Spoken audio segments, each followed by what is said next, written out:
Arsigan, Barangay Makasandig. Bella Dopendi, Barangay Ipunan. CJ Quijada Denzo, Experience Beauty and Fun, Experience Barangay Kamamanan. Please day everyone, my name is Emma Almirante Tuyor, Barangay 17. Good afternoon, everyone. My name is Denise Quebson, proudly representing the most child-friendly barangay in Cagayan de Oro City, Sidlac, Barangay Pagatpat. Good afternoon. Once again, I, Art John Dallas Ranes, 20 years old, representing the proud soldiers of Barangay Patag.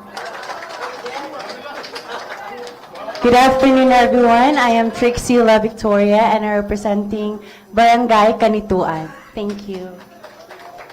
Good afternoon, everyone. I am Justin Paraiso. I am bringing the name of Barangay Kauswagan. Good afternoon, everyone. My name is Grover Goldakiver from the heart of Hinterland Barangay of Cagayan de Oro City, Lumbia. Good afternoon, ladies and gentlemen. My name is Miles Roa Babia Kagapi, 27 years old, and I am proud to represent Barangay Indahag. Good afternoon, everyone. My name is Glenn Crampo, proud and dignified to represent Barangay 27. A pleasant afternoon, everyone. My name is Kendall Lanzadera Sunkipol Kailing, all the way from the heart of the city, Barangay 35. Good afternoon, everyone. This is Clarence Ho Otero, all the way from Barangay Nazareth. Maayong hapon ka natong tanan. I am Kirk Vertudoso Popiolek, representing the barangay celebrating the Layag Festival and the home of our city councilor, Ayan Rosico Aches, Barangay Puerto.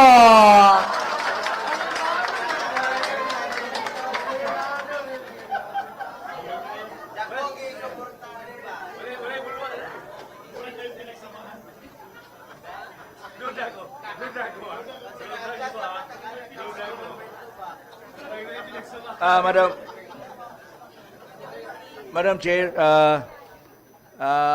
we will also recognize and the Miss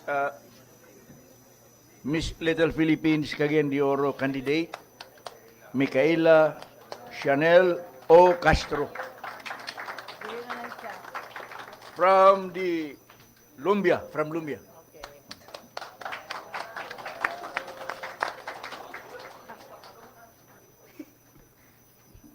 Mabuhay, my name is Micaela Chanel O. Castro. Throughout Vice Mayor, City Councilors, media guests of session, on behalf of Mr. Randy P. Salcedo, CEO and head of Little Miss Mindanao Beauty Pageant 2023 on August 19, 2023, 1 p.m. at Limket Kay Mall, Rotunda 2023. Thank you.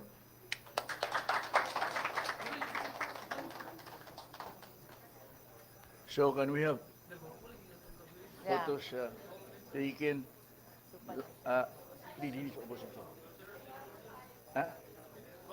Pero gamay mo siya. Sige, makita. Yan lang, yun sa Okay.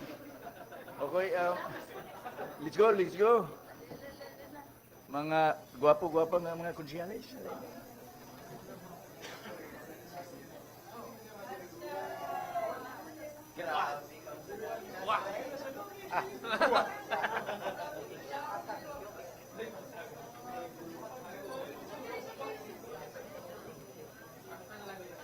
Thank you.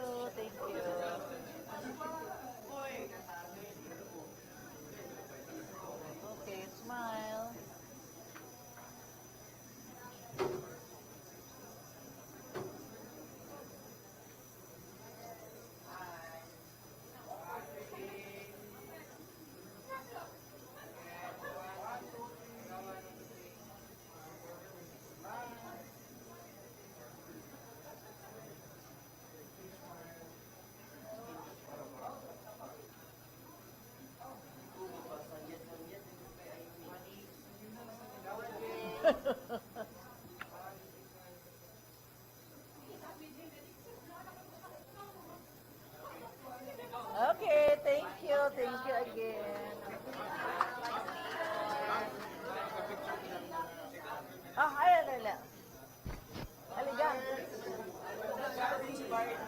Barbie. Okay ra sa ubos.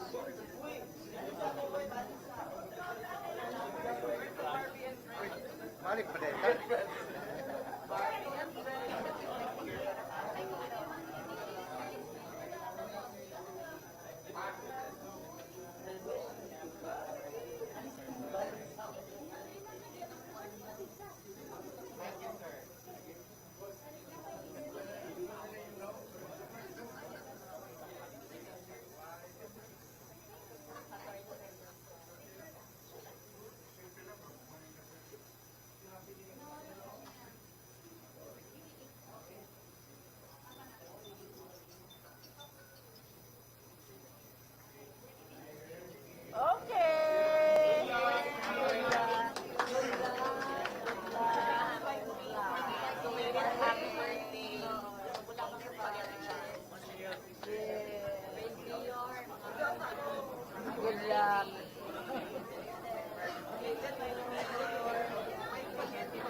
Oh, kuyawa, uy.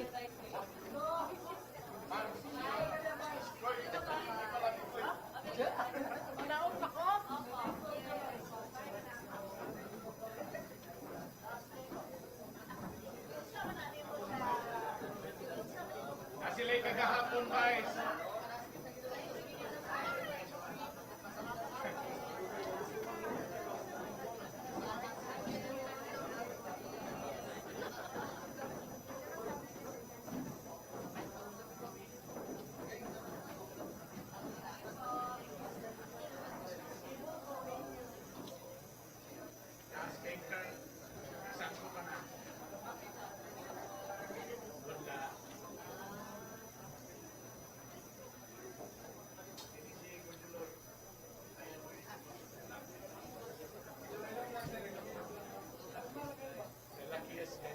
Okay, let's resume.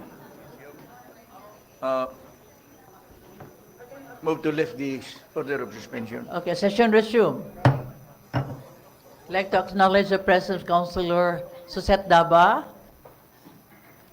Okay, the first speaker for today. Madam Chair, may I request that Councilor Ivona Imano, Yasini Imano be recognized for her special report. Councilor E.B. Imano, you are recognized.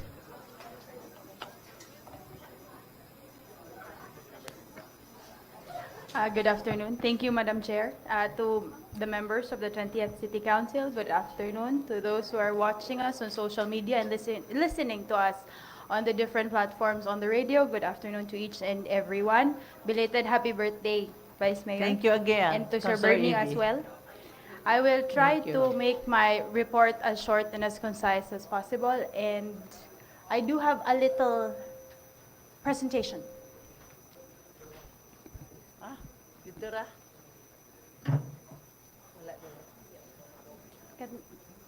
Dito lang. Dito lang. Sige. Last August 1, we all celebrated the opening or the grand launching of our Higalaay Festival.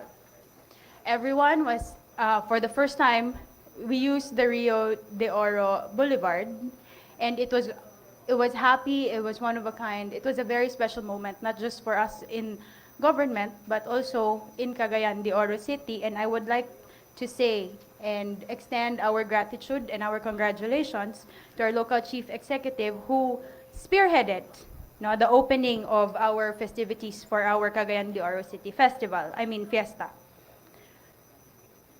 And however, during the celebration or while the celebration was happening, there were also other events in the city that happened and transpired as well. First off, in Upper Puerto, there was a crime that was committed na ay gipusil sa Upper Puerto during the time nga we were having our launching.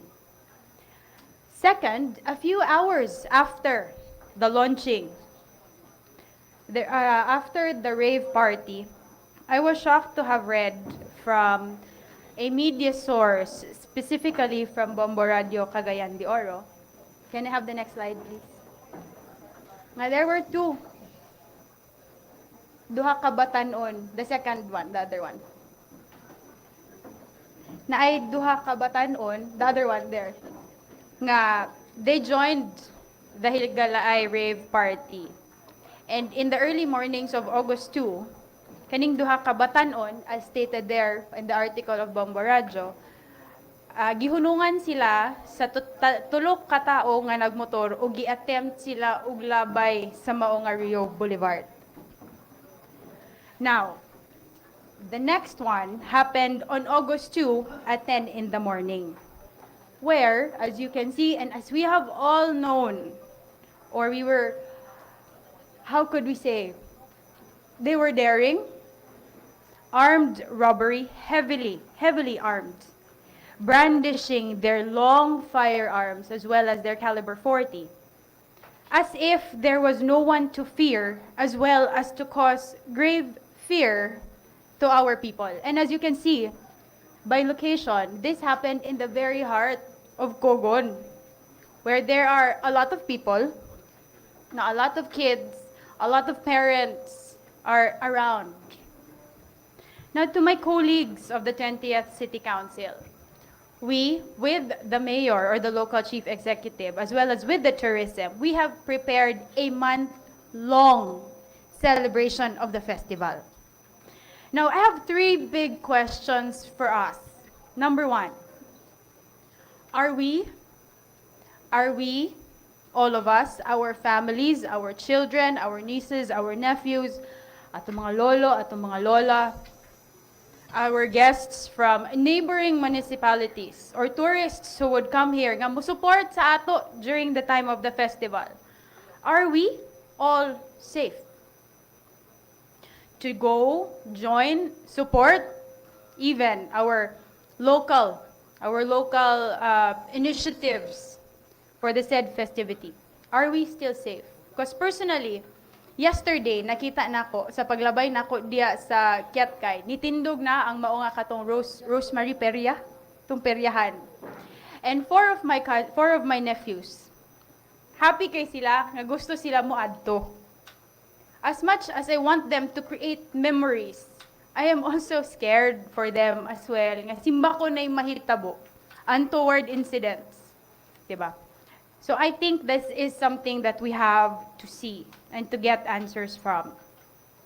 Number two, kaya pa ba sa atong local enforcement agencies nga ma-uphold ang atong safety sa adlaw-adlaw in the next few days, in the next few weeks nga natay festivities? And maybe even beyond the time of the festival. And number three, maybe I can just ask, what happened to our intelligence committee, as Councilor Calizo cited and said during the interview after the said incident, nga dili enough ang mere police visibility?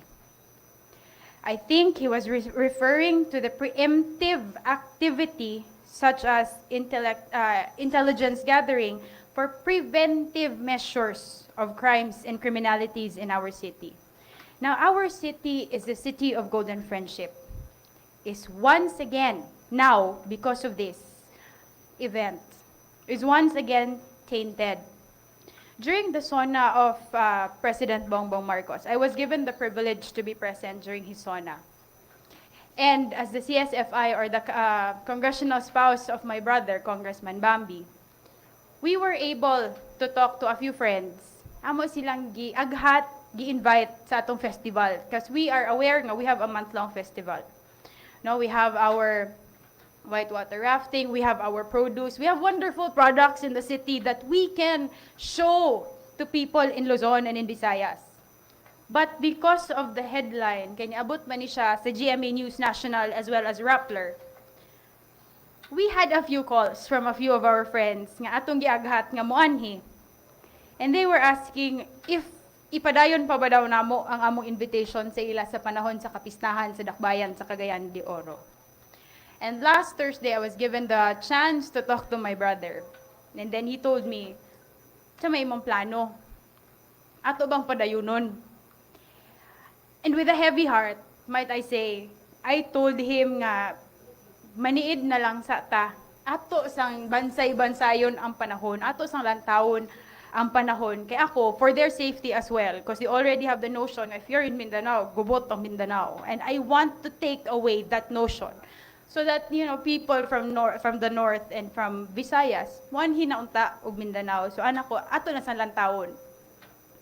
Now to my colleagues of this august body, I think it is safe to say that intelligence work, the intelligence community, can only be effective if we provide them with enough resources to combat crimes before they happen. Siguro you will ask, ngano makadare ko og ingon, or why do I have the authority or maybe the descendancy to even bring this up as a very grave concern? I would like to say, siguro ko'y gamay nga kahibalubahin ani sa akong pag-uban-uban kang Congressman Bambi when he was the local executive of Misamis Oriental. But more so, panako nasabtan ang gipasabot sa among amahan nga si kanhi Mayor Dongkoy, why gapaningkamot siya nga ma-uphold ang peace and order sa atong dakbayan, gani gianggaan pa gani siya og the peacemaker. Now why do I state this? Because the concern stems from the very advocacy that they have fought for the longest of time.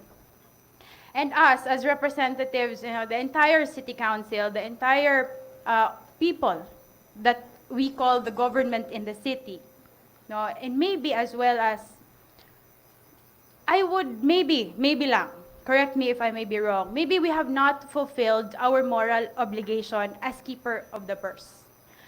Basin, dili igo ang atong gi-appropriate nga funds, atong peace and order funds, so as to prevent such crimes from happening. Sa panahon pagyod nga nag-open ta sa atong Higalaay Festival. Now the recent event has clearly reminded us of our mandate as stated in the RA 7160 or in Section 16 of the General Welfare Clause of the Local Government Code, nga we need to uphold the peace and order of our city. Ang katilingbanong kaakuhan nato isip mga pinili o sinaligan sa katawhan ning atong dakbayan nga we call it public office. We hold public office because the public trusted us. And public office is public trust. And dili nato sayangon ang ilang pagsalig sa ato nga gani sila may nagbutang sa ato dinhi. Now my prayer, Madam Chair, I have 3 actually.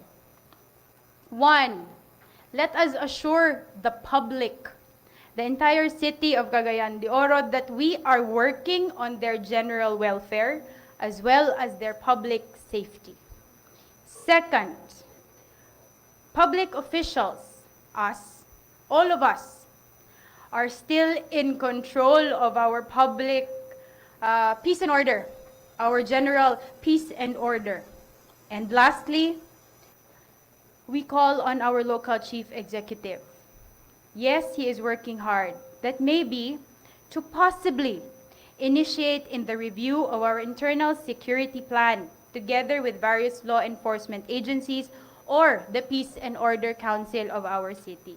Now, as I close, Madam Chair, I believe it is something that all of us in these 4 walls would understand and we hold dear as we took oath last year, that our people's general safety is of utmost priority, that they may sleep in the evening in the comforts of their homes, knowing that the very individuals that they have put into office, that they have trusted, are not sleeping around on their worries, on their concerns, and that we are not sleeping around on our responsibilities. So once again, Madam Chair, thank you very much and good afternoon. Thank you very much, Councilor Evie Mano. Yes, any comment? Any comment? Councilor Romeo Calizo, you're recognized.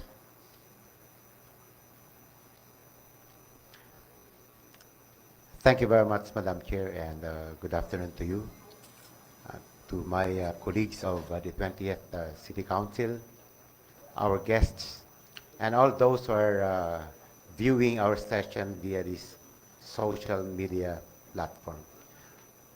That was a very good report, Madam Chair. And, well, maybe, I agree, we've got to review our existing internal security plan, as the good reporter has said.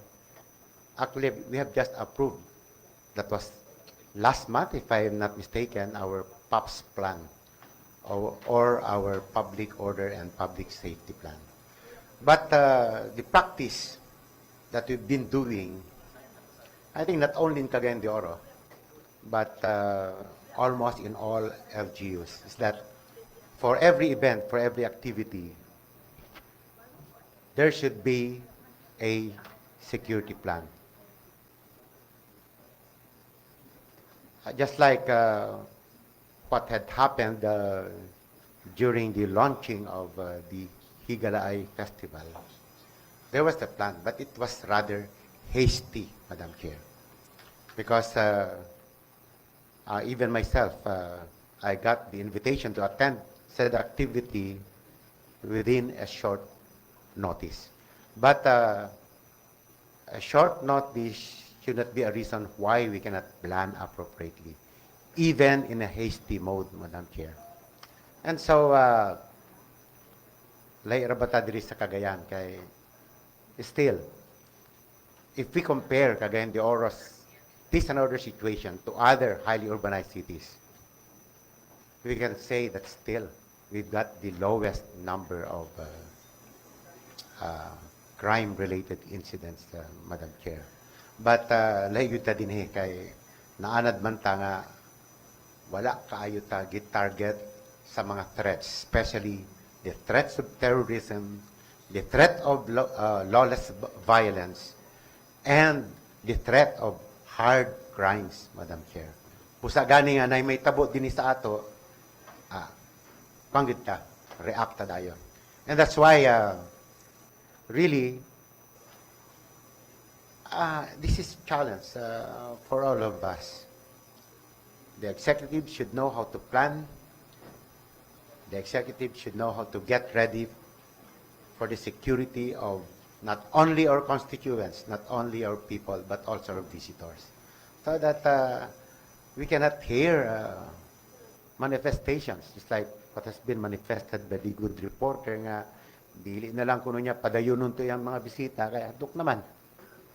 I think the better manifestation is that we've got to sell Cagayan de Oro. But we've got to work together so that it will be safe, not only for our people, but also for our visitors to go.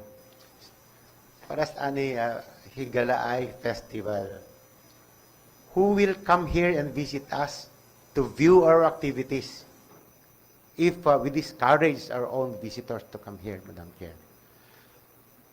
What we should do is to really come up with an appropriate plan. In fact, this morning when we had a short briefing as regards the activity that I care, Committee on Civic Military Parade, Madam Chair, naganagod pangutana sa may pag-secure ni ini, ang safety ni ini. Because until now, I've been telling the co-chairman of the Committee on the Higalaay Festival, one of the co-chairman, Councilor J. Roa Pascual, na mag-designate yung tao kinsay overall security overseer for this festa. Because it's different from the Council Committee on Public Order and Safety. I was not the one designated for the Security Committee on this activity, Madam Chair. So maybe we'd rather advise those who are managing the Higalaay Festival that as early we should already designate and organize the Committee on Security para naagay atong panjud, atong pangutan-on bahin ni Madam Chair. So again, if there's anything more in aid of legislation, we can still refer this before the Committee on Public Order and Safety, Madam Chair. Okay, thank you very much, Councilor Romeo Calizo. Yes, Councilor Majority Floor Leader Attorney Edgar Cabanlas, you have the floor. Thank you very much, Madam Chair. I'd just like to react to the special report of EV. The executive department, Mayor Cagayan de Oro, has placed peace and order as the number one agenda of his administration. In fact, when immediately after he took oath as mayor of the city, the first thing he did was to buy cars, cars for all the police stations. It was never done before. That the priority of the first 3 months of the administration was focused on providing the police kada usa sa ilang station with sa mga sakyanan. Ikadua, for the first time in the history of the city, talking about peace and order, only in this administration of Mayor Clarix Oy, that the Cagayan de Oro Task Force, Task Force Oro, composed of army soldiers, was organized, and now they are deployed. Now, crimes is not in the city, it's not a common occurrence. In fact, Madam Chair, there is no breakdown of law and order in the city that everybody should be afraid. I think the police are still in control. Other big cities in the Philippines, from Davao to Manila, they also have all these nefarious activities of criminals. Ato mo ko tanaw na ni nga kita dito dili kita sapian nga nasud. Bisag ang mga sapian na nasud. Nga makakaon ng tanang tao, naga po yung dagkong krimen, iya kahita po. Alam po nagitingali din sa ato nga labi na kaduol ang pista. Now, so let us have faith in ourselves. Let us believe in ourselves. As members of the City Council, as public officials, people look at us and they will listen to every word that we say. So let us start looking back, analyzing everything that we will be telling our people. Para nga dili ma-discard ni sukuman. In fact, we should remember nga ang tanan mga economic activities in the cities depends on peace and order. So, if we as members of the City Council, as the officials of the city, will say na Cagayan de Oro is not safe, my God, that would be disastrous to us. So, we have to tell ourselves that we are not just ordinary members of the city of society now. We have responsibilities to do. We have obligations to do to our people. So, wala man, natural man na nga usahay, binabago na ang bago pa ang kining police, chief of police, gabunyagan sa mga kriminal. At it doesn't mean nga kana magpadayon. Every administration, I've been in how many administrations? 5 mayors before. Kada mayor, na problema sa peace and order. But it did not engulf the city into chaos because these are isolated cases for me. Dili ini siya yung common occurrence every day. Matanan nagita magtago. So ang ato is, we should go out and tell the people, show the people that we are not afraid. That is what they did in Paris when there was a terrorist attack. And so many people died. The Prime Minister of all the neighboring countries went to the streets and marched and said that we are not afraid, that we are in control. That's what the people need. Thank you very much. Thank you very much, Councilor Attorney Edgar Cabanlas. Yes, Councilor, let us limit our comments, okay? Kay napamailain nga mo another 2. So, Councilor Roger Abaday, you recognize? Thank you very much, Madam Presiding Officer, my colleagues in the 20th City Council, and all people who are listening us today, especially the police, the PNP. And that is a very good report. I hope the police are also listening, and that will be their challenge. No? But it does not mean that there was a miscarriage of handling peace and order in the city of Cagayan de Oro. Normal na. Because if you read the old definition of the police is a city, and the city is the police. Meaning, all of us are police. Sa una, wa pa mag-police, ang mga tao mo tinabaga.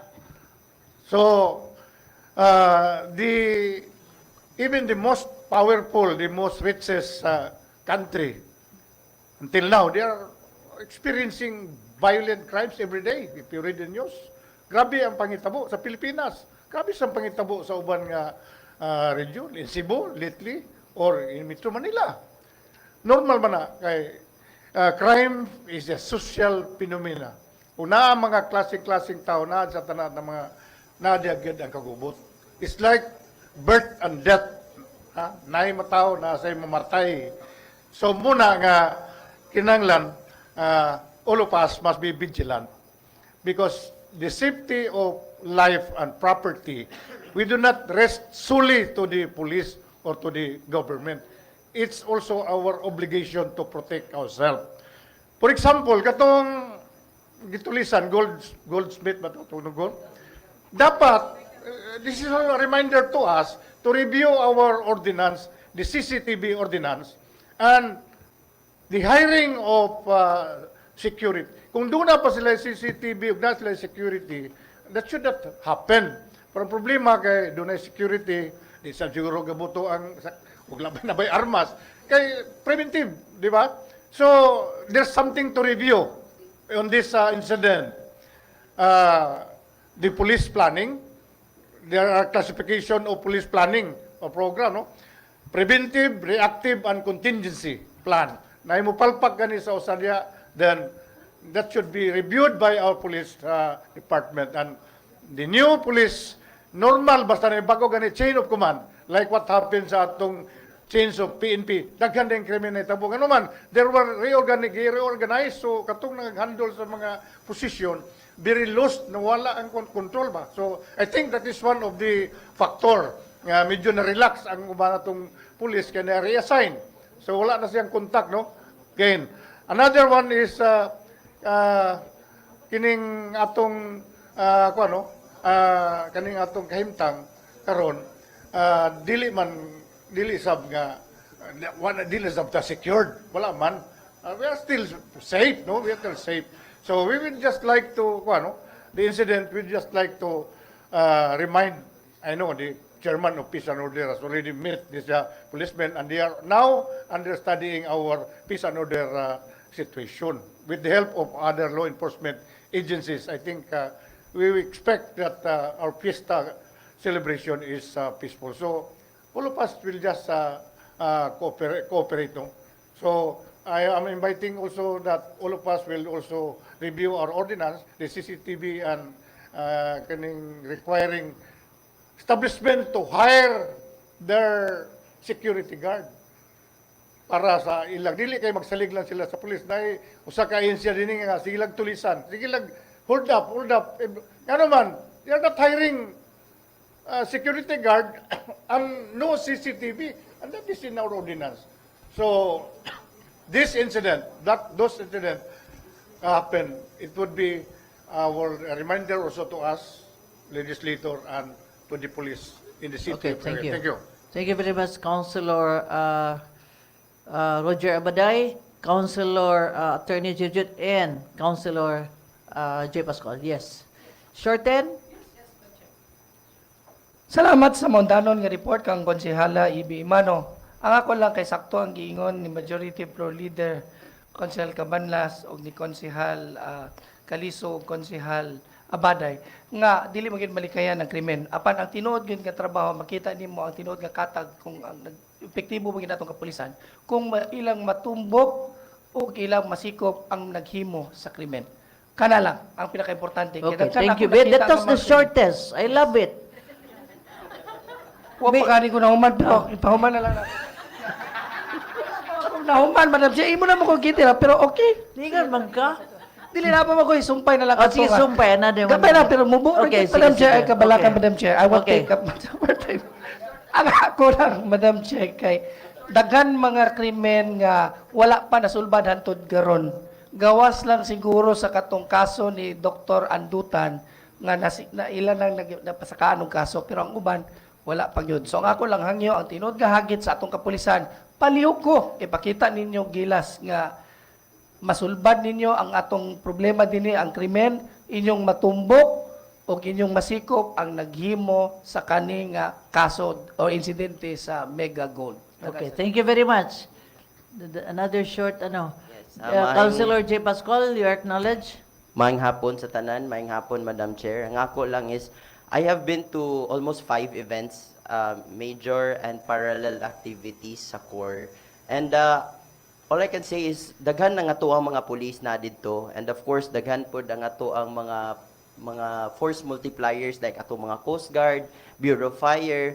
And of course, nagstorya namin ni Councilor Calizo ganina na dapat i-exhaust gyud nato kung pwede gani atong BGMP sige maapil pa nato no nga tumahangyo and napatay Navy naapay daghan kaayo Madam Chair. And also maybe we can also call on our barangay captains.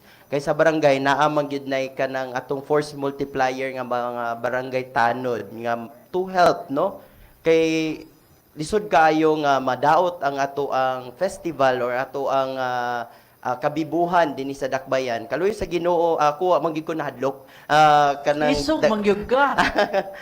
sa kadagan na akong event nga giadto. Yes. Of course makita gyud nako nga daghan pod ka atong mga kapulisan ug atong task force oro. So kana lang Madam Chair nagpasalamat lang ko and of course as General Calizo said na maybe it was an isolated case. So, di malikayan kay daghan mag-inom, na gyud nay magsinumbaga or what. So, kana lang, Madam Chair. Thank you very much, Councilor J. Pascual. My own point of view, I do not, yes, there will be shortcomings along the way, no, sa atong kapulisan, but I still believe that Cagayan de Oro is a peaceful city.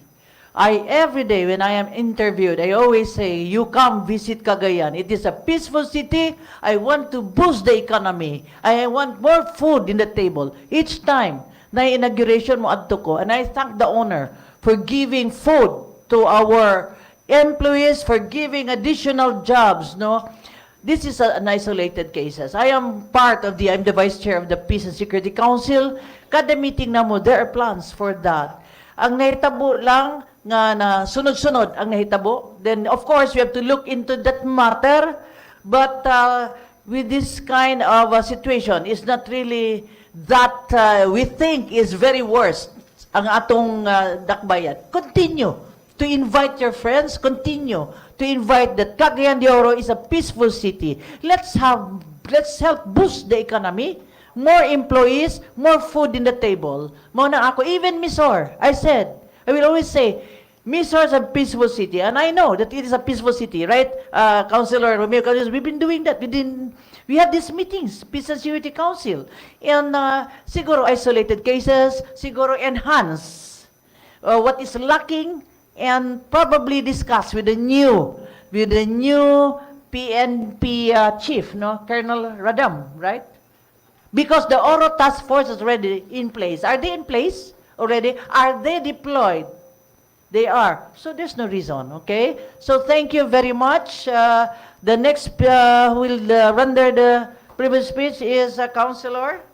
Councilor Abade. Councilor Abaday, you are recognized in the Bernie. Thank you very much, Madam Presiding Officer. Thank you very much, Majority Floor. So, thank you kayo sa gift. Kambais, manigigan. Uy, dili, Taiwan na. Di ba basa, ching, chow, kau? Councilor Edgar na. Councilor Cabanlas. Thank you very good much. luck ni. To all members of the 20th City Council and all people who are listening to us and watching us virtually, maayong hapon sa tanan. The first place I would like to ask, naka-walk o jog na ba mo diya sa atong boulevard? Do you experience? Wala pa? Very good. No? This is my report. You have Nakawak na ka. For those who have not yet, please, I'll invite you tomorrow. Nakaanto na morning ba ka after- lagi? Yes. Ah. That's why I am having this report Okay. because of my experience, observation. This is the product of my experience and observation while walking and jogging sa atong Rio de Oro Boulevard. Final na Okay. ba gini nga ngalan eh? Wala pa ba? Ordinal siya ba? Okay, anyway. Kana pa. Kani nga itong boulevard, no? The Rio de Oro Boulevard, it holds a very significant importance sa atong syudad. No? A major showcase for tourists and central hub for physical fitness and recreation. Ana ganin mo diag buntag, labi na Saturday, Sunday, na diya mag-zumba, na diya mga religious group, na po diya mag prenups, pagpa-picture, na tanan, every recreation na diya, then, so, center hub for physical fitness and recreation, no? Ang busa, the city also has to keep that boulevard, secure, safety, clean, and harmony for the individuals within using that boulevard. Now, kung mana mo diya, tanan makita nyo na, tanan na mga walkers, joggers, gadala sa ilang domesticated animals, kining pets, no? Labi na mga dogs, in any breeding, gagikan sa gagmay, paingon sa dagko. Naapo diya mga dogs or uban pa diya nga mga animals nga suri-suri diya sa atong boulevard. Okay lang. Kanang walay specific owner, pero kanang gadala diya, urag, I don't know kung ilaban ng gatuyoon, diya ra nila i-dispose ang mga pupo o pipi sa ilang mga didang, pieces of their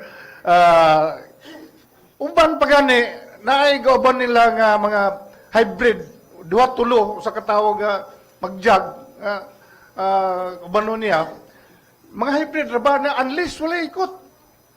Dagan magtabo-tabo diya. Ikaw, kung basig makonsuldahan mong dagway, delikado, di ba? So, muna, usa sa inyong makita diya sa atong boulevard, no? Sa buntag or hapon. Na diya, klase-klase nga ako, no? One time, one morning, I walked there, no? From, that is 5 kilometers, back to back. Ay, pagsakay ko sa balik ko man, pagsakay ko sa sakyanan, tingala ko, very smelly ang akong sakyanan. Naog ko, pagtanaw ko, may napilit dito dahil mga upo, natunok man ko sa kuhan. And mine, I thought dito lang sa Buenas to kwarta man to. So, next morning, ako naging tanaw, next morning, balik ko, tanaw ko yun. Wala may mga protective. Ang mga aero diya, ang kanang kapandalon diya, walay mga pit sheet or pad. Kanang matiras ba to contain their waste and kanang para mo ihi umukwa, dili gid mabutang unta diya. Kay lain ra ba ning matunog ka sa kanang pupuhugaw sa kay mas may pa matunog ka sa sharp object kay imong makuha. Pero matunog ka kiyang-kiyang ka gyud, pahid-pahid mo nang smelly, very unsanitary. Try to go there. Be careful. Magtanaw ka sa ground kay masig matunog ka sa hugaw. What I mean is makaulaw sa atong mga bisita o kilang taga-Euro kay hugaw ba ni nga boulevard nga mura ba ni sududon karon, no? So, na naman tayo existing ordinance providing for the rules and regulation for the control and welfare of animals and providing penalty for the violation. So, I'm inviting the law enforcement, kasi may ma-enforce na ni. Ang mag-enforce na ni, siguro ka mga barangay, neighboring barangays na diya, or the police, the city health, and barangay officials will be the one to impose. Wala may nag-impose na ni. I do not know kung mga barangays karon na ba sila ordinance ni nga kining mga stray animals. So, Madam Chair, I am referring this report to the Committee on Health and Committee on the concerned committee, agriculture, Liga ng Barangay. ABC, so that we will be able to address this recurring problem now in our boulevard. Ato ning kuno itong boulevard kay muna ning center of kuan karon nga anaan sa mga atong mga turista, no? So that is my report, Madam Chair. Thank you very much. Thank you very much. So refer to the okay, Councilor Gurley Balaba, you recognize. Hello, good afternoon, Madam Chair. Happy birthday and Thank you. condolence. If I'm not mistaken, I think the RCB has already issued a guidelines that prohibit your pets, no, the inside the Rio de Boulevard, Rio de Oro Boulevard. Yeah. There's already a prohibition, even the carrying of plastic water mineral water. Plastic dili pwede na sa sulod ya sa Rio de Boulevard. I have to admit that I am a Dog lover. dog lover. Yes, I know. I have 13 dogs. Yes. And it's really disappointing. No, I wish I could bring my pets there, no, to in walking and exercise. But it's really disappointing because there's the people, no, have been given a fair warning from the RCB and from the executive branch na whenever their pets poo, they have to pick it up. No? We have to be responsible pet owners. So, morning nahitabo, gibawalan na hinuon kay daghan gyud sa ato ang wala po nag-follow sa maong mando. So, bawal ang mga pets diha sa, as far as I know, if I'm not mistaken. Okay. Councilor J. Pascual muna. Madam Chair, may hapon, naay kuan ani dinhi sa City Information Office dated July 31, mga pets ug bottled water ginadili na pasulod sa Rio de Oro Boulevard.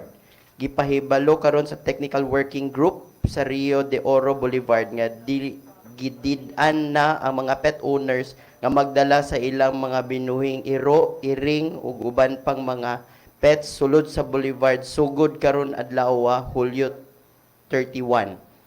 Lakip sa ginadili mao ang pagpadala og bottled water kay bisan asa ra kini ilabay og ibilin sa mga nagdala. Hinungdan nga magkalat ang basura sulod sa Boulevard. And gikuan ni Attorney Jose Edgardo Oy. Thank you. Okay. The two last will be Councilor Bernie and Councilor Roger. Thank you, Madam Chair. Madam Chair, just to add and to support also the comment of Girly Balaba, Madam Chair. Actually, I saw that post about anang gibawalan gyud. I thought nga katong nga balaod is for the kuan lang, katong grand launching. Pero ako nakita mo ra gusto na gid nila ipagbawal gid ang plastic o pati ang iro. Ang ako lang comment with share tana dili pa na final. Because in fairness, naman sa gyud mga gadala og mga pets nga ginapadaya-per nila ilang mga iro, ang mga malls magaling ginaalaw galing nila. And to be honest, kani bito atong Boulevard kay number one ganahan ko kay ang mga tao bisag dili ga-exercise mapugos na og jogging. So gwapo sa ilang health. Ikaduha, bisag na kay problema, pero tungod lang kay gwapo kay ang Boulevard, anong makawala? Mayo sa mental health ang maong Boulevard. Let's expect this nga, masa magid ang muan na diha. So, public magina siya. And regarding sa plastic, though I don't know lang kay katong launching nato, Mr. Chair, wa ko'y nakita nga daghang kay basurahan. Mas okay pa ko ng bahalag ginagmay nga drum pero daghan every other kanto kaysa mo yung kung nga na may basuran tuwa sa unahan dako kayo. I think, Mr. Chair, kung ako sad, kung nagbitbit ko tapos napampo ko'y makita nga butangan basurahan, I'm sure at least malesen siguro na to. Hopefully the TWJ dili pa na mag-final about it, Madam Chair. And hopefully may istoryahan sa committee hearing ani, Madam Chair. Thank you. Okay. Thank you very much, Councilor Bernice Paz. Yes, last, Councilor Roger Abaday. For this afternoon lang, Madam Chair. I beg to disagree, no? I hope the RCB, Tony Iga, should also visit the law, Article Republic Act 8485, the Animal Welfare Act. Dili sab ako I am supaksag ko nga dili sab makadala og gero domesticated animal. Pero as long as it will have to comply, there siya proper pit sheet or pad or any materials that contain their waste. So, gani ang sa ubang ordinansa magbutangan gyud og busal kanang mouth pan ang mga iro mo para mo stroll, no? So one way of caring nga healthy ang dog is to let them walk, di ba? So prohibiting them, that might also be violation sa Animal Welfare Act. So I hope that the RCB will also review their memorandum sa banalang issue diha kay to be fair also to the dog handlers or dog pet lovers. No? Okay. So kana lang. Thank you very much. As we all know, I've been to other countries. Wala gyud ko ni ko andito nga dili pasudlo ng iro. They are pets. They are part of the family. Is a matter of political will nga implement gyud ang atong ordinansa. Like girlie, she is a dog lover, and the rest here, J. Pascual, and the rest of the councilors. And part na sa kinabuhi sa usa ka pamilya that they have their own pets to bring with them. Ang ako is that we cannot really prevent them from going inside. Kaya tungod malibang sila, I don't think so. Para na ako ako ng opinion. Because anywhere you go, it's just a matter of discipline.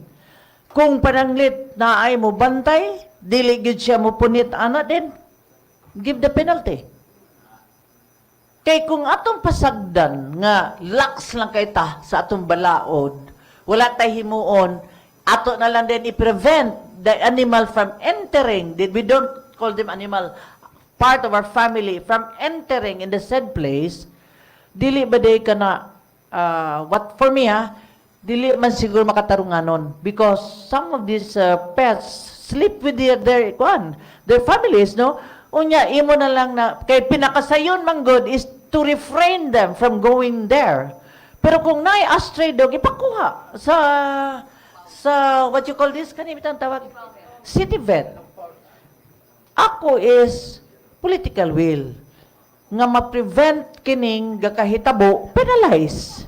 Mo na nga ako, dili lang siguro para nako nga dili na lang gyud sila pasudlon. Why should we deprive this family from bringing their dog, their pets nga makalipay man na while they are walking, no?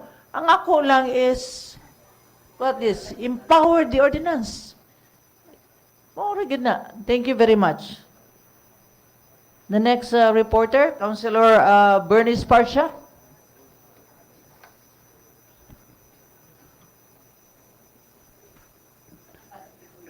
Dagang salamat, Madam Chair.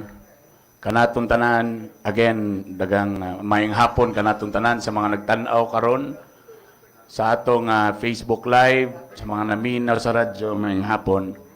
Madam Chair, pagbalin ako sa Cagayan de Oro, ako gyud taga Balulang. Pero gi-consider gyud nako as second home ang Barangay Bugo. Kay diya man ako nahimamat nakita ang akong pinakagwapa nga asawa. Og diha gyud nandag ko ang akong mga anak sa Barangay Bugo. Now, Madam Chair, sa kadugay na mugpuyo sa Barangay Bugo, diha na nandag ko akong mga anak. Bisa pag-unsa ka kusog sa ulan sa unang mga panahon. Wala gyud ko'y nakita diya nga grabe nga baha og ni sukad ka na among compound diya. Wa gyud na sukad nga maabtan sa grabe nga baha. Pakikita palihog sa July, I think kundi ko sa'yo 20 or 21, Madam Chair. I think that's a video. Nagbaha ang akong messenger kay dili lang dito dapit sa lugar sa akong mother-in-law, kundi halos tanan suna sa Bugo na puno gayod sa baha. Paki-play daw ana. Tanawa. Grabe gyud. First time nga grabe ang ana ang baha. Dito pa lang sa lugar sa ako mother-in-law, ang tubig di na sa kanal moagi, dito na moagi mismo sa dalan. Og first time gyud nga ang mga tubig nga nulod na gyud sa balay. Gani pilion lang ako ni mga pipila naa diri Zone 1 Upper Bantilis Bugo. Napay isa diri Zone 3 Bugo. Og labi na katong nabahaan sa unang murag suki na mas grabe na gyud ni samot. Madam Chair, pipila ang ilang mga komento. Allow me to read this. Naiuban nag-ingon nga ang creek near the area is too shallow and almost reaching the height of the dike. There's a dike project was unfinished.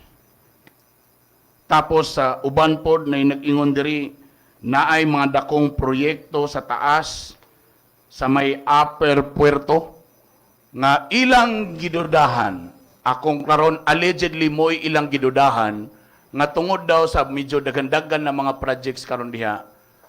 Mo nang grabe nga ulan, murag ang mga tubig diya na nipadulong sa mga balay diha sa Barangay Bugo.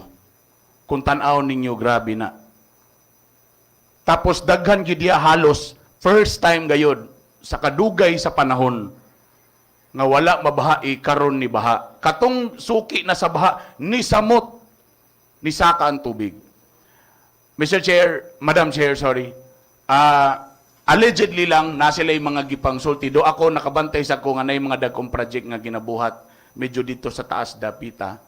Og mo magud ilang gidudahan, Madam Chair. Ang ako lang my prayer lang, Madam Chair, hopefully. Since also I am the chairman sa atong risk reduction o ako pong gihangyo dayon ang atong wala man karon atong chairman sa public works nga magka-joint committee hearing tanami to investigate.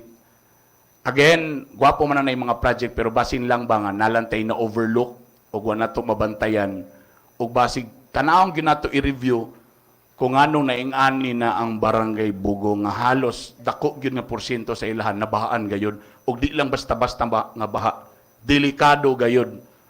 Takabalo ra bata nga ang Bugo medyo layo-layo ba gyud sa syudad. Wala pa ba ta nakatukod og atong plano nga satellite sa atong CDRRMD diha sa may Tablon. Diri pa ba sa sentro. Medyo napay issue sa traffic. So mga panahon nga kusog ang ulan sila gyud mabalaka perminti.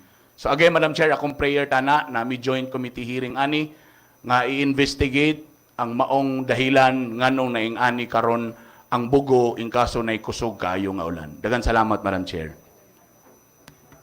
Thank you very much, Councilor Bernie Esparza. Yes, Councilor Ayan Chas, you're recognized.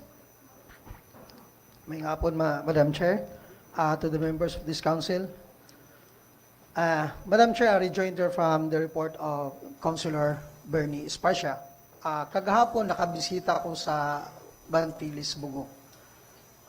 Kaniadto, sa panahon nga ga-eskwela ko sa Bugo, galabay ko na gamay nga bridge nga among gatabukan din ana, Madam Chair, almost mga 10 feet ka lahom. Karon pagbisita na ako, tagatuhod na lang, igo na lang na ako lakangan. So nakita na ako nga nanay siltation ang drainage system sa Bantilis, Bugo. So kinanglan siguro, Madam Chair, nga punduhan na kini nga maong gitawag nato nga kanal kay dili na niya ma-accommodate ang volume sa tubig nga hulog sa Bantilis. Nakita nato ang nanay further na mga development labi na kay nag-opening na ang Puerto Claveria route, no? So dagan ang development sa taas kaya naman tayo mga alternate route, pero ang problema, Madam Chair, kaya ang Barangay Bugo is a catch basin barangay. Ang ilang mga canal system, ang ilang riverbank system naa sa interior part gud mismo sa mga residents sa Barangay Bugo. So nakita nako nga kinahanglan na nitutukan sa atong city planning nga mahimuan na gyud og other design nga ma-improve og mapadako nato ang mga drainage system aning Bantilis Bugo. So kana lang, Madam Chair, nakita nako nga maayo ang pag-deliver sa report ni Councilor Bernie Espacia. Thank you, Madam Chair. Thank you very much, Councilor Arian Atcha. So refer to the Committee on Infrastructure and Climate Change. And make sure that if you also have, with climate change, the mitigating factor is very important. Kita, mga katauhan, dapat pareho gyapon sa climate change, so sa angay buhaton, to help the environment. Okay? So, any more comment? No more? So, let us proceed. Majority Floor Leader, Attorney Councilor Edgar Cabanlas. There is a, Madam Chair, there is a request of Councilor Ian Adjust for a special report. I-rejoinder. Lain-lain. Ah, napa ka? Ay, unsa ba? Okay, okay. I'm sorry. So there's another report. Okay, Councilor Ayana Chas, you're recognized. Thank you, Madam Chair. Very short report, Madam Chair. No? So, honorable members of the 20th City Council, led by our Honorable Vice Mayor Jocelyn Bibo Rodriguez, friends and media and guests, good afternoon. This is a special report related to the order of reinstatement of Honorable Marvin G. Biha and Honorable Tyler Sia for the dismissal issued by the Ombudsman. Let me give you a little background of this case. On January 10, 2019, the suspension order comes up by the Office of the Ombudsman directing the removal of Honorable Marvin G. Biha and Honorable Kagawad Tyler Sia. However, the respondent filed for a motion for reconsideration questioning the decision. On December 21, 2020, the suspension order of dismissal was reversed and set aside, and the complaint against the respondent, Honorable Biha and Kagawad Tyler, was dismissed. However, the order was repeatedly refused by the Honorable Rexy Tinampay for a very long time. Now, here are the order of the Office of the Ombudsman issued on July 4, 2023, directing the reinstatement of Honorable Chairman Marvin Biha with the phrase immediately reinstatement. Now, therefore, Madam Chair, I am humbly asked this body with its discretion to implement immediately reinstatement of the petitioner as ordered by the Office of the Ombudsman. I would like also to refer this to the Department of Interior and Local Government. Let it be noted, as reminded by the Office of the Ombudsman, that the refusal or failure by any officer to observe and implement the decision and orders shall be ground for the disciplinary action. This is an attribute that of the constitutional mandate of the Ombudsman to keenly observe in law and jurisprudence. Thank you and God bless, Madam Chair. Thank you very much, Councilor Ayan Achas. Refer to the committee.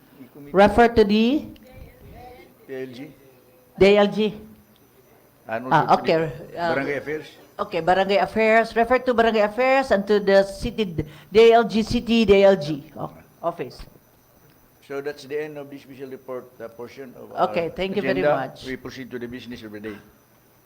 Item number 1, proposed resolution 2023-461, returning to Barangay Council of Barangay 01 the City, Ordinance number 2, Series 2023, covering its supplemental budget number 1 for CY 2023 with an estimated income of 654,570 pesos and 73 centavos, with the information that the ordinance is operative in its entirety. Move for its approval. Ay, no, sir. Councilor Alam lim. Omnibus? Omnibus. Lang eh. Number 2, proposed resolution number 2023-462, returning to Barangay Council of Barangay 29 in the city. Its ordinance number 2, 2023, covering its supplemental budget number 1 for CY 2023 with an estimated income of 1,404,333 pesos and 86 centavos, with the information that said ordinance is operative in its entirety. Number 3, proposed resolution number 2023-463, returning to Barangay Council of Barangay number 38, the city, its ordinance number 1, series of 2022, covering its annual budget for CY 2023 with an estimated income of 3,098,000 pesos, 894 pesos, with information that its ordinance is operative in its entirety. Number 4, proposed resolution number 2023-464, returning to Barangay Council of Barangay Tuburan, the city, its ordinance number 2, series of 2023, covering its annual budget for CY 2023 with an estimated income of 3,345,250 pesos, with information that its ordinance is operative in its entirety. May I request Councilor Alam Lim to be recognized? Councilor Alam Lim, you are recognized. Madam Chair, belated happy birthday. Thank you very much. Omnibus approval, I move, everything is in order, I move for the approval of purpose resolution number 2023-461, 2023-462, 2023-463, and 2023-464. And a second? Objection. I hear none. Motion is hereby carried. Move to approve on second and final reading. Second. Objection. I hear none. Motion is hereby carried. Item number 6, proposed resolution number 2023-466. Item number... Number 5. Number 5. Number 5, proposed resolution number 2023-465, endorsing and interposing no objection to the operation of the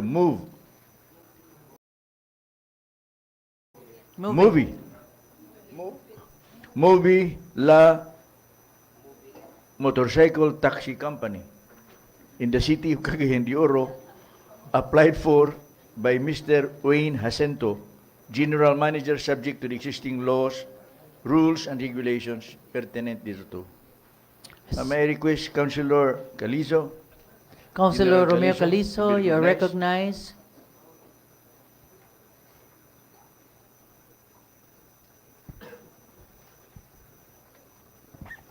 Thank you very much, Madam Chair. My move for the approval of the said resolution. And a second? Objection. Abstain? Wait ha. Councilor Balaba, yes? Question, yes. And there's a question. Councilor Girly Balaba, you are recognized.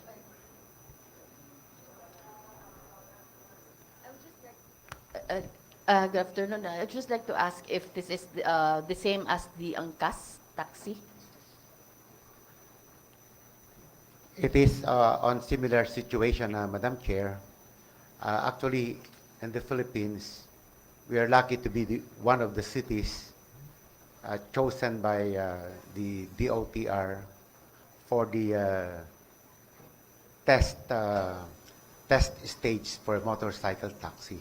And there are 3 companies that were given permit by the national hierarchy. Angkas is one, Joyride is the other one, and Move It is the third one. Okay. So we only have 2. Wala pa yung Joyride. This is the second one. The Joyride Second, yeah. has not yet applied, Madam Chair. Okay, ra sa ima, Councilor Girly? Yeah, okay. So, Councilor Roger Abaday, you recognize? This is to inquire to the good chairman of public utility whether this operation is it a test or they will now operate as a public utility? they will operate on a test stage, Madam Chair. That's why there's a limit of 3,000 for all the three companies. 1,000 maximum for every company here in the city. For Move It, for instance, they're allowed only a maximum of 1,000 riders, Madam Chair. My concern, Madam Chair, is that we are already flooded with motorcycles. Maapanay problema sa bao-bao karon nga gatubangon sa syudad. If we will allow all these operators, Cagayan de Oro will be experiencing a traffic problem. Yes, Councilor. This is a challenge indeed of enforcement, Madam Chair, because these ones are being permitted by the hierarchy, and these are the legally allowed ones. The others, just like the bao-bao, until now, they're illegal, Madam Chair. Okay, thank you very much, Councilor Mayor Calizo. Yes, you're satisfied, Councilor Roger Abaday? That is true. They are authorized by the IMF, but they have also to consider the situation of our city. Okay lang sila mag-approve dito, pero we are the end user sa ilang program. So, kisa may mag-suffer, it's not the Manila people, it is the city of Cagayan de Oro. So, I think, I hope that testing pa man so the city of Cagayan de Oro has also the jurisdiction or discretion to allow it or not. So this is a testing stage. Yes, Councilor Attorney Edgar Cabanlas? This is a pilot project. It's not yet A pilot, it's not yet a regular application for operation, and that this will be subject to styling through the secretary. Okay. Dili pa ni siya Final. It's only study part of marabag feasibility study pa ba? Kung pwede ba? Of course, we can limit the number of motorcycles. We have that power. Isn't may nga dagan kay motorcycle na malumos ang nagdagan kayo. So, okay. Any objection? Abstention? One abstention, Councilor Agasuan. How about the rest? Are we okay? Yes. Abstain, Councilor Roger Abaday? And Councilor Ayan Achas? Am I right? Okay, abstention. So any second? Objection? None? With 3 abstention, motion is hereby carried. Move to approve on second and final reading. Any second? Objection? I hear none, motion is hereby carried. Number 6, Clerk, please. Item number 6 is proposed resolution number 2023-466, adopting the order of the Committee on Ethics and Blue Ribbon on BR case number 2023-08 entitled Ms. Jonathan Ramonal Imano, complainant versus Honorable Ronald M. Seno, punong barangay of barangay number 32, respondent, for leasing or renting to unknown individuals the portion of the lot owned by Mrs. Matilde Viuda de Ramonal, wife of the late Mr. Justo Ramonal, without the consent of the said owner heirs, dismissing the said case for lack of interest and failure of complainant to comply with the orders of the said committee. Committee sponsors, Committee on Ethics and Blue Ribbon, and Committee on Laws and Rules. Madam Chair, may I request that Councilor Joey Abu be recognized? Councilor Joey Abu, you recognize? Good afternoon, Madam Chair. I move for its approval. Any second? Objection? I hear none, motion is hereby carried. Move to approve on second and final reading. Any second? Objection? I hear none, motion is hereby carried. Number 7, Clerk. Item 7 is proposed resolution number 2023-467, adopting the decision of the Committee on Ethics and Blue Ribbon on BR case number 2022-09 entitled Honorable Lee Ilumba Nilias, Honorable Rogelio M. Waniwan, and Honorable Flordelis M. Hava, complainants versus Honorable Diosdado T. Wabi, Honorable Delia T. Wabi, and Miss Lysel D. Kilantang, all of Barangay number 31 respondents, for alleged ghost activity with an allocated budget finding the respondents guilty of dishonesty and misconduct, and suspending them for a period of 4 months. Committee sponsors, Committee on Ethics and Blue Ribbon, and Committee on Laws and Rules. Madam Chair, before I move for its approval, I would like to make a correction that the treasurer, what is the name of the treasurer? Mrs. Kilantang be deleted from this decision, considering the fact that he is not an elective official. Okay. So delete, Sabi naman, okay, we thought that Kilantang. he is a kagawad. So Miss he was- Kilantang, okay. So this decision will refer only to the barangay captain and kagawad. Kagawads. Okay. So I move for the approval of its committee report. Any second? Objection. Objection. So Councilor Attorney Joey Abu, So there being an discussion? Yes, please. Thank you again, Madam Presiding Officer. Let me just make this as brief as possible. In this case, Madam Chair, as a Vice Chair of the Blue Ribbon Committee, I submitted my dissenting opinion on this case, considering that I had other findings on the matter, and may be allowed to summarize this dissenting opinion para po sa kasayuran sa uban o hinaot pod nga before we adopt this measure, basin og malamdagan pod ang uban. No. This case stemmed from a alleged ghost activity of the said barangay, a basketball activity which was sponsored by the said Barangay Council of Barangay 31. Now, this case was filed by the said members of the Barangay Council, and the committee took cognizance of this case. I dissented or did not agree to the said recommendation of the committee that the respondents would be sanctioned for a suspension for 4 months on the following grounds. Ang mga aligasyon sa complainants batok sa mga sinumbong kay wala masuportahan maskin isa ka ebidensya. Sa mga dokumento nga gi-attach sa affidavit complaint sa mga complainant, mao ang mga public documents sama sa vouchers, payrolls, activity designs, ug uban pa. Sa ilang aligasyon nga ang nagkandak kuno og ghost activity ang mga sinumbong, wala kini siya para sa akua basihan og nagpabilin gihapon nga aligasyon. It must be noted, Madam Chair, that last year, the good councilor Alam Lim made a special report about this. He prayed that we pass a resolution ordering the City Accounting Office to conduct an investigation, to which I said it would be properly be referred to the Committee on Blue Ribbon for investigation. Again, during the committee hearing, the complainants again prayed that the committee will order the City Accounting Office to conduct an investigation and to produce documents related to the said transaction, to which again I manifested in the said committee hearing that we cannot do so. Dili namo na mabuhat kay in that way we will be adducing evidence for the complainants. Kami nagid hinuon ang mangita og ebidensya para sa complainants.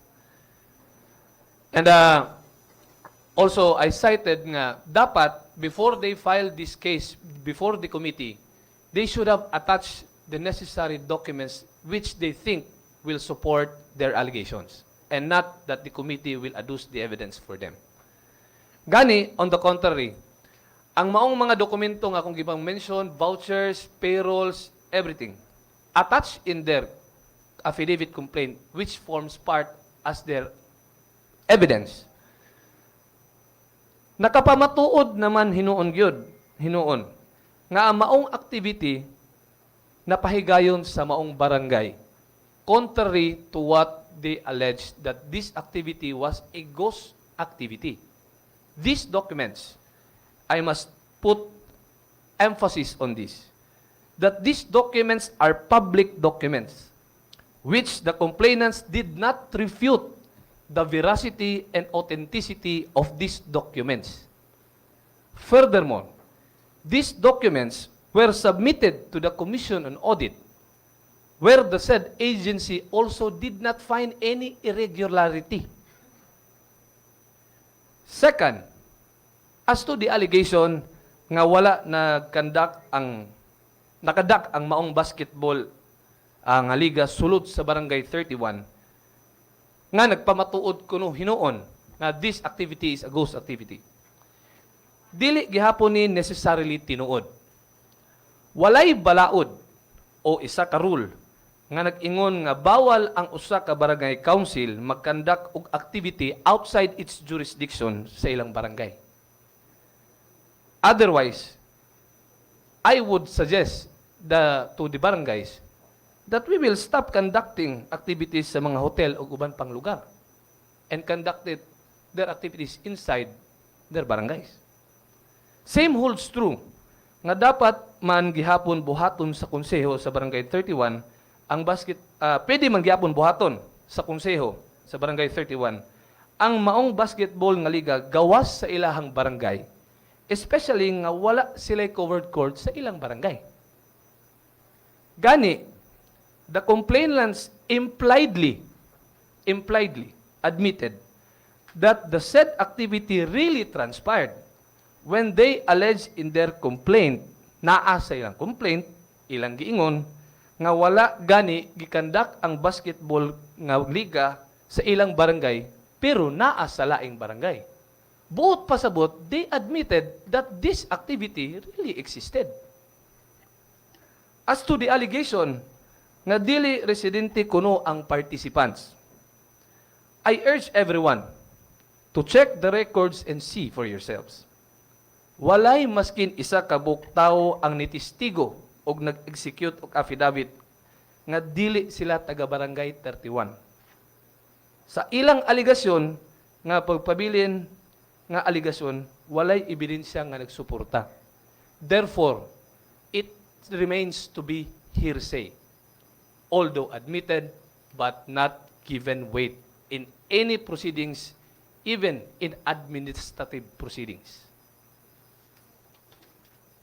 Finally, as to the quantum of evidence in ruling administrative cases, it must be remembered, it is substantial evidence, yes. Dili in ana ka kailangan gyud i-prove like in a criminal case nga there is beyond reasonable doubt nga nakasala ang tao.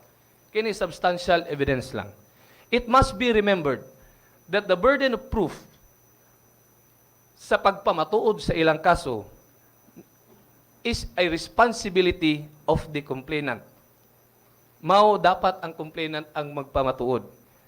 Kay wala man sila ebidensya nga napresentar nga magpamatuod sa ilang sumbong, mao nang nagrekomendar ko nga i-dismiss ang kaso.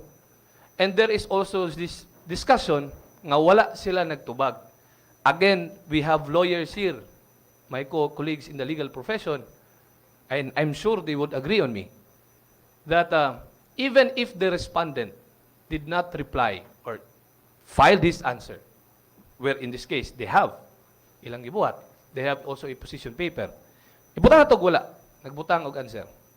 Still, the burden of proof is with the complainants, and we must determine and examine the evidences and allegations made by the complainants, even without the answers of the respondents.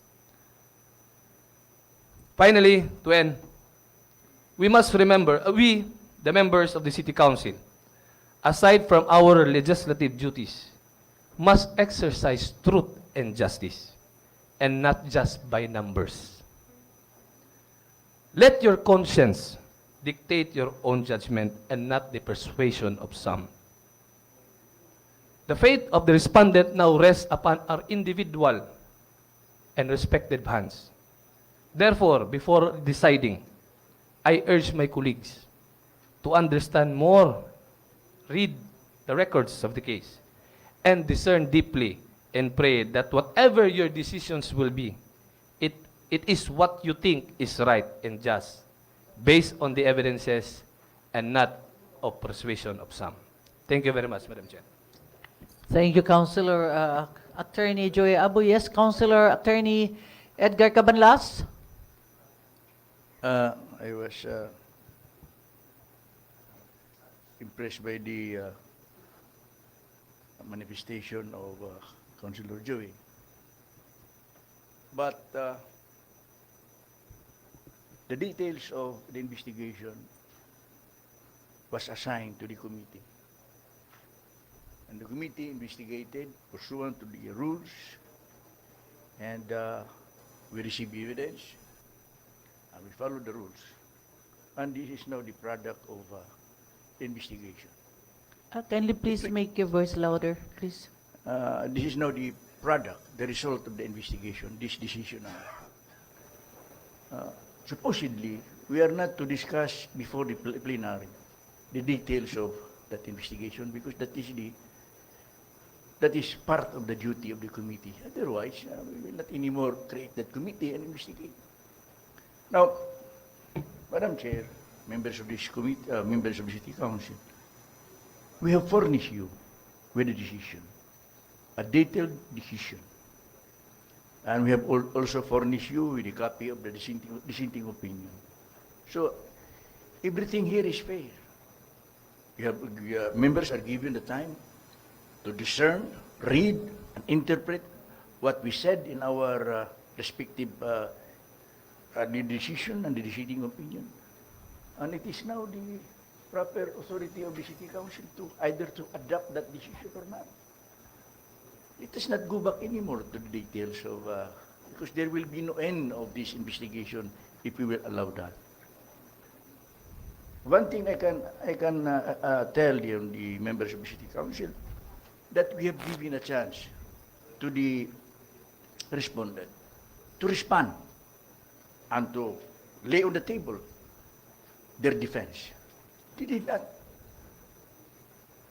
They furnish us only a copy of a position paper which is 1 page in length.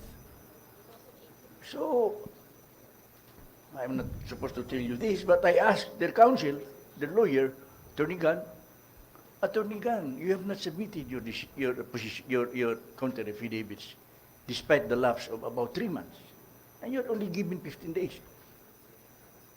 Are you considering this position paper now as your counter affidavit? He said yes.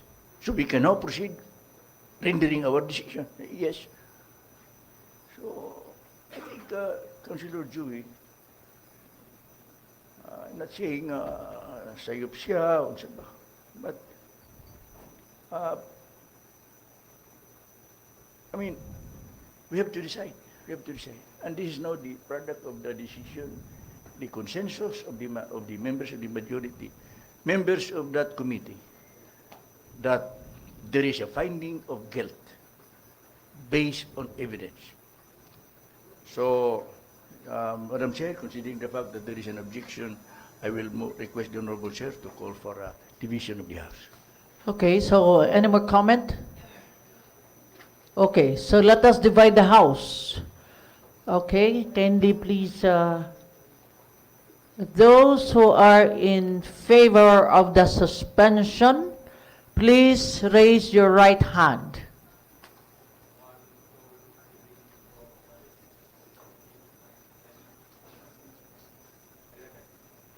Those who are not in favor of the suspension, please raise your right hand.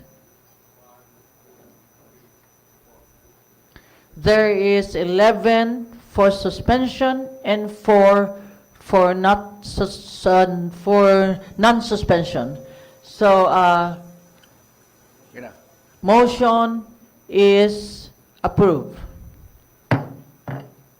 Move to approve on second and final. Any second? Any objection? Same objection. Same position?